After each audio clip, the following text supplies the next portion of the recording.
Hi everyone, welcome back to our channel. Today in this tutorial, I'll be showing you how you can verify your identity on Cash App Bitcoin.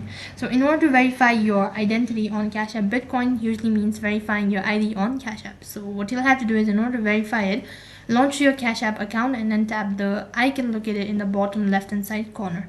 After that, go ahead and tap on add cash from the top left hand side corner.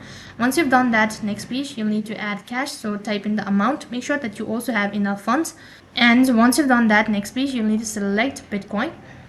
After you select with Bitcoin, you'll need to enable withdrawal and deposit. To make a withdrawal, you'll have to verify your account. So while doing this procedure, you'll have to provide in your legal name, first name, last name, date of birth, and then your contact information. And sometimes you might also be asked to provide in your state ID or driving license. So you need to go through it all and then proceed with the verification. Only then you can begin with the withdrawal or deposit. So in this way, you can verify Cash App Bitcoin. That's all for this video. I hope the video was helpful. Make sure to like, share, and subscribe to our channel. Thank you for watching. See you in the next video.